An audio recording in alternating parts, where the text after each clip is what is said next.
জয়ের এই ইন্টারভিউটার মধ্যে দিয়ে কিন্তু আওয়ামী লীগ একটা নতুন চাল চেলেছে। চাল, এটা আমি মনে করি স্যার পলিটিক্যাল, এটা পলিটিক্যাল বলতে পারেন, গেম বলতে পারেন। আওয়ামী লীগ শেখ হাসিনাকে বাদ দিয়ে পলিটিক্সে ঢুকতে চায়, তারপরও পলিটিক্সে ঢুকতে চায়। এটাই বিশ্ববাসীর কাছে, এটাই ইন্টারন্যাশনাল কমিউনিটির কাছে, এটাই বাংলাদেশের মানুষের কাছে, এবং এটাই বর্তমান রেজিম থেকে শুরু করে যারা তার শেখ হাসিনার উপরে একমাত্র ক্ষোভ তাদের। মানে সে আওয়ামী লীগকে ডিফেন্ড করছে 100%। আপনি এটা বলতে পারেন। সে কোনো প্রশ্নের ছেড়ে দিয়ে কথা বলে নাই, কোনো প্রশ্নের উত্তর না দিয়ে ছাড়ে নাই, কোনো প্রশ্নের সে বিচলিত হয়ে উত্তর দেয়নি তা না। প্রথম উত্তরটা হয়তো খামোশ হয়েছে, কিন্তু পরবর্তীতে সে ঠিকই উত্তর দিয়ে আবার ওকে পাল্টা, অনেক সময় পাল্টা প্রশ্ন করছে। এখন আমরা আসি যে আওয়ামী লীগের ভবিষ্যৎ নিয়ে আসি। তো আপনি কি বাংলাদেশ, ফিউচার বাংলাদেশে আওয়ামী লীগ, মানে বাংলাদেশে আওয়ামী লীগের কোনো ভবিষ্যৎ দেখেন? বলছে অফকোর্স, আমি দেখবো না কেন, আমি আওয়ামী লীগের ভবিষ্যৎ দেখি। আওয়ামী লীগ এখন পর্যন্ত বাংলাদেশে এত এত পার্সেন্ট, মানে সে বলছে 50-60% বা 40-50% ভোটারের এইসব বলে সে বলছে যে আওয়ামী লীগের সামনেই ইয়ে থাকবে, ফিউচারটা হইলো যে আওয়ামী লীগ সবচেয়ে বড় দল এবং সবচেয়ে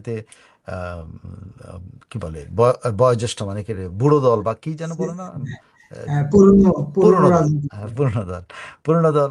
সেই দলকে সেই দল অবশ্যই থাকবে, যেভাবে হোক সেই দল করবে। তখন বলছে যে, তা আপনার আপনার কি মনে হয় যে আহ, এইটা ওনাকে এই জন্য জিজ্ঞেস করতেছে, আমি আপনাকে এই কথা আওয়ামী লীগের জন্য এই কথা জিজ্ঞেস, আপনি বলতেছেন যে আওয়ামী লীগ ফেরত আসবে, আওয়ামী লীগ বলছে হ্যাঁ অবশ্যই।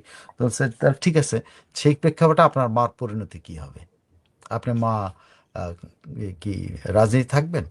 এটা এই জন্য বলছি যে আপনি এর আগে ইঙ্গিত দিয়েছিলেন যে আপনার মা রাজনীতি থেকে সরে যেতে পারে। তখন সে বলছে হ্যাঁ ইয়েস, আমি বলছি, এবং আমি এটাও বলতে চাই যে আমার মা রাজনীতি থেকে এই, সরে যাবে। আমার মা এটা থেকে সরে যাবে কারণ আমার মায়ের বয়স হয়েছে। ইংরেজিতে অনেক কিছু আছে যেগুলো আপনি যদি ইংরেজিতে ইন্ট্রোটা বলতে থাকেন, সেটা ইংরেজি ব্যাখ্যা একরকম, বাংলার ব্যাখ্যা একরকম। ইংরেজিতে যখন বলবেন বাঙালি হিসেবে আমি একভাবে নেব, আমি এই জন্য বাংলায় অনুবাদ করেছি, বলছে আমার মা বুড়ো হয়ে গেছে, আমার মার বয়স হয়েছে। সে বুড়ো শব্দটা ব্যবহার করতে অনেকে আহত হয়েছেন, মানে ওল্ড হয়ে গেছেন। এল্ডারলি যখন বলছে তখন ঠিক আছে, কিন্তু সে কিন্তু ওই সময় যখন সে বুড়ো হয়ে গেছে বলে, সে সময় কিন্তু একটা দীর্ঘশ্বাস ছেড়েছিল, একটা বিশাল দীর্ঘশ্বাস। এটা কিন্তু বোঝাই যায় যে সে এই এই ধরনের একটা ইন্টারভিউ দেওয়ার জন্য রেডি ছিল। সে তার মাকে প্রস্থানের জন্য মাকে সামনে নিয়ে এসা ইয়ে করা, এটা একটা একজন ছেলের জন্য কিন্তু খুব ইয়ে। কিন্তু তারপর সেটা করতে হবে, সে সময় দীর্ঘশ্বাস ছেড়ে শেষে যখন বলছে যে ইংরেজিতে ওল্ড বললে হয়তো, কিন্তু বাঙালিরা যখন বলছে ওল্ড তখন তো মনে করে এই ছেলে তো বেয়াদব, তাই না? ছেলেটা বেয়াদব, ছেলে মাকে বুড়া বলে। তখন সে আবার চেঞ্জ করে, না আমার মা ইজ বিকামিং এল্ডারলি, আমার মার এবং আমার মার কমিটমেন্ট ছিল এই টার্মের পর আর নির্বাচন করবে না, এইগুলো। তখন আবার তারা জিজ্ঞেস করে, তার মানে we are seeing A Hasina, end of Hasina regime, end of Hasina এরা। তখন বলছে ইয়াস, পসিবলি। ইয়াস মানে কি, সে পসিবলি বলছে যে সম্ভবত। তো এরকম পুরো জিনিসটার মধ্যে সে তার মাকে যেভাবে ই করছে, অনেকে মনে করতেছেন যে তিনি বোধহয় মায়ের মায়ের প্রতি অসৌজন্যমূলক আচরণ করছে। বিষয়টা সে আসলে ইংরেজিতে কথা বলছে, ইংরেজিটার পরে সে বুঝতে পারছে যে সে যেটা করছে এটা বাঙালি মানসিকতা, এটা নিতে পারবে না। এই জন্য সে আবার ঘুরায় পেঁচায় আর কি, মা আমার এল্ডারলি হয়ে যাচ্ছে, বয়স হয়ে যাচ্ছে আমার মা, মা এই এই মধ্যেই রিটায়ার করতে পারে। তখন আবারও তাকে জিজ্ঞেস করে, তৃতীয়বারের মতো জিজ্ঞেস করেছে যে তার মানে কি শেখ হাসিনা রাজনীতি ফিরছেন না? তখন সে নট করছে ইয়েস, হ্যাঁ রাজনীতিতে ফিরছেন না। তো এই যে কথাটা, এটার এর ফাঁকে কিন্তু আরো অনেক ভেতরে অনেক ইন্টারভিউ আছে, অনেক কিছু আছে, সেগুলো অনেক প্রেক্ষাপট, অনেক বিষয়। মানে সে আওয়ামী লীগকে ডিফেন্ড করছে 100%। আপনি এটা বলতে পারেন। সে কোনো প্রশ্নের ছেড়ে দিয়ে কথা বলে নাই, কোনো প্রশ্নের উত্তর না দিয়ে ছাড়ে নাই, কোনো প্রশ্নের সে বিচলিত হয়ে উত্তর দেয়নি তা না। প্রথম উত্তরটা হয়তো খামোশ হয়েছে, কিন্তু পরবর্তীতে সে ঠিকই উত্তর দিয়ে আবার ওকে পাল্টা, অনেক সময় পাল্টা প্রশ্ন করছে। যেমন সে পাল্টা প্রশ্ন করছে যে ও কোন সময় যান সে আহ, আহ, ওই ইয়া শ্রীনিবাসন জৈন, যিনি ইন্টারভিউ, তিনি তাকে বলছেন যে আপনি তো তাকে, যখন তাকে কোনো দিক দিয়ে খুঁজে পায় না তখন তাকে আক্রমণ করছে যে আপনি তো নিজেও বলছেন ভায়োলেন্সের কথা বলছেন। বলছে তখন সে ইয়ে করছে, জিজ্ঞেস বলতেছে যে আপনি ভায়োলেন্সের কথা বলছেন ওই সময়, যে যদি নির্বাচন আওয়ামী লীগ জয়েন না করতে হয় তাহলে আপনার ভায়োলেন্স করবেন। তখন বলছে না, আমি এইভাবে বলিনি। আমি বলছি যদি আপনি কাউকে কোণঠাসা করে ফেলেন, একদম কর্নারে ঠেলে দেন, সে কি করবে? সে তখন কোনটা করবে? অফকোর্স সে কোনো না কোনো পদ্ধতি বাইট করবে, সে ইয়ে করে সে ভায়োলেন্স করতে পারে। তখন তারা আবার জিজ্ঞেস, আপনি ভায়োলেন্স তো এইভাবে বলতে পারেন না, আপনি তো অন্য কোনো মাধ্যমে কথা বলতে পারেন। বলছে, আমি তো অন্য মাধ্যমে বলছি যে তুমি আমাকে যদি আমার বাংলাদেশের 50% মানুষের যেই দল, সেই দলটাকে আপনি যখন কর্নারে ফেলে দেবেন, তখন কর্নারে নিয়ে আটকায় রাখবেন, তো সে কী করবে? সে বেরোনোর চেষ্টা করবে। এবং সে রাইট। এইটা, তখন এইটাকে আমি ভায়োলেন্স বলছি। আমি বলি নিয়ে ভায়োলেন্স ইনসাইট করতে, আমি বলছি যে এইভাবে ভায়োলেন্স হতে পারে। সে নিজেকে ডিফেন্ড করছে 2-3 বার।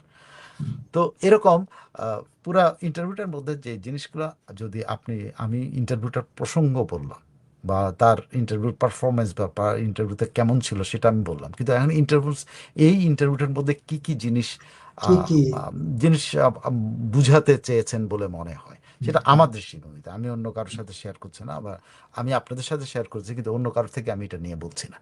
এই জন্য বলছি না যে অনেক মতামত পাওয়া যায় অনেক রকম, এখানে অনেকে হতাশা ব্যক্ত করছেন, অনেকে জয়কে হিরো বানিয়েছেন, অনেকে জয়কে ভবিষ্যতের মহানায়ক বলতেছেন, অনেকে জয়কে অনেক কিছু বলতেছেন, কিন্তু ঘটনাটা আমি ওইভাবে দেখি না। আমি এখনকার প্রেক্ষাপটটাতে যদি বিবেচনা করি, ভবিষ্যৎ পরের বিষয়, এখনকার প্রেক্ষাপটে যদি বিবেচনা করেন, তাহলে জয়ের এই ইন্টারভিউটার মধ্যে দিয়ে কিন্তু আওয়ামী লীগ একটা নতুন চাল চেলেছে। সেই নতুন চালটা কি? সেটা ন- কিরকম? নতুন চালটা কি? সেটা হলো, নতুন চাল হলো যে আওয়ামী লীগকে এই আওয়ামী লীগ ব্যানের কথাও কিন্তু ইন্টার মধ্যে আসে, সেখানে যে হুম, সে বলছে আমরা কোনো দলকে ব্যান করি নাই, জামাতকে যে ব্যান করেছিল আইন আদালতের নির্দেশনা হুম। অনুসারে করা হয়েছিল, আমরা কাউকে করি নাই, আওয়ামী লীগ কাউকে ব্যান করে নাই, এগুলো ব্যান ট্যান নিয়ে কথা হয়েছে। তখন এখানে যে এই ব্যানের যে বিষয়টা আছে, এই ব্যান উইথড্র করার বিষয়ে কিন্তু তাকে বারবার প্রশ্ন করাতে সে উত্তর দিয়েছে, কিন্তু এখানে আমার মনে হচ্ছে যে আওয়ামী লীগ বোধ হয় as a whole, Sheikh Hasina একটা অপশন বিশ্ববাসীর কাছে আনছেন, বা আন্তর্জাতিক কমিউনিটির কাছে আনছেন, বা বাংলাদেশের সুশীল সমাজ, বাংলাদেশের যারা এখন কথা বলছে তাদের সামনে নিয়ে আসছেন কি, যে শেখ হাসিনা আওয়ামী লীগের উপর ব্যান প্রত্যাহার করার জন্য নিজেকে স্যাক্রিফাইস করতে রাজি আছে। Just think of it, a party leader, a party chairperson is sacrificing herself for her party to be in politics, in elections. এটা কিন্তু একটা বিশাল অফার। এটা কত বড় অফার যে তিনি আওয়ামী লীগের জন্য, তার আওয়ামী লীগের নির্বাচনে ফেরত আসা, আওয়ামী লীগ রাজনীতিতে ফেরত আসার জন্য তিনি নিজেকে স্যাক্রিফাইস করতে প্রস্তুত আছেন। এটা কিন্তু এই টোটাল ইয়েটার মধ্যে কিন্তু এটা একটা মেসেজ যে এখানে যে বলো যে উনি আর রাজনীতিতে থাকবেন না, এটা তো একদিন পর্যন্ত সে বাংলাদেশের পলিটিক্সে বিভিন্ন সময় বলে, অনেক সময় বলতো না যে -2 ফর্মুলা, শেখ খালেদা জিয়া বাদ, শেখ হাসিনা বাদ। খালেদা জিয়া তো মারা গেছেন, এখন শেখ হাসিনাকে বাদ দিলে যদি পলিটিক্সটা ভালো হয়, হোক। এটা হলো সামনে নিয়ে আসা। আর 2 নম্বর হলো যে আওয়ামী লীগ যে প্রপোজালটা সামনে নিয়ে আসছে, সেটা হলো যে ওয়ার্ল্ড লিডারের কাছে, ওয়ার্ল্ড কমিউনিটির কাছে, বা বাংলাদেশের যারা ম্যাটার করে তাদের কাছে আওয়ামী লীগ যে তার আগের অবস্থান থেকে সরে এসছে, এবং আওয়ামী লীগ তার একটা যেটা বলা হয় যে নবায়ন, কিন্তু আওয়ামী লীগ নাকি রিফাইন্ড আওয়ামী লীগগুলো বলে না, সেগুলোর হুম। পরিবর্তে পার্টির চিফ সরে যেতে চায়। সেখানে নবায়ন বা রিফাইন্ড আওয়ামী লীগের তো দরকার নাই আর। তার মানে পার্টি প্রধান যদি সরে যায়, তাহলে পার্টির একটা রিস্ট্রাকচার হবে, পার্টিতে নতুন নেতৃত্ব আসবে। সেই নতুন নেতৃত্ব নতুনভাবে চিন্তা করবে, যাদেরকে অ্যাকিউজ করা হচ্ছে আগের বিভিন্ন ঘটনার জন্য, শেখ হাসিনা সহ, তারা যদি না থাকেন তাহলে তো তো চাল। এটা আমি মনে করি স্যার পলিটিক্যাল, এটা পলিটিক্যাল বলতে পারেন, গেম বলতে পারেন। আওয়ামী লীগ শেখ হাসিনাকে বাদ দিয়ে পলিটিক্সে ঢুকতে চায়, তারপরও পলিটিক্সে ঢুকতে চায়। এটাই বিশ্ববাসীর কাছে, এটাই ইন্টারন্যাশনাল কমিউনিটির কাছে, এটাই বাংলাদেশের মানুষের কাছে, এবং এটাই এই বর্তমান রেজিম থেকে শুরু করে যারা তার শেখ হাসিনার উপরে একমাত্র ক্ষোভ তাদের। তারা কিন্তু অনেক সময় বলে যে আওয়ামী লীগ, যেমন 5 দিন বা 6 দিন আগে ইউনূস সাহেব, 6-7 দিন আগে 2 মার্কিন ইয়ে সাবেক কি বলে পররাষ্ট্র মন্ত্রণালয়ের কর্মকর্তার সাথে কথা বলতে গিয়ে উনি বলছেন আওয়ামী লীগের তো কোনো ইয়ে নাই, তারা তো কোনো ইয়ে ফিল করে না, তারা তো সরি ফিল করে না, তারা এটা করে না, ওটা করে না। কিন্তু এখন কি হলো?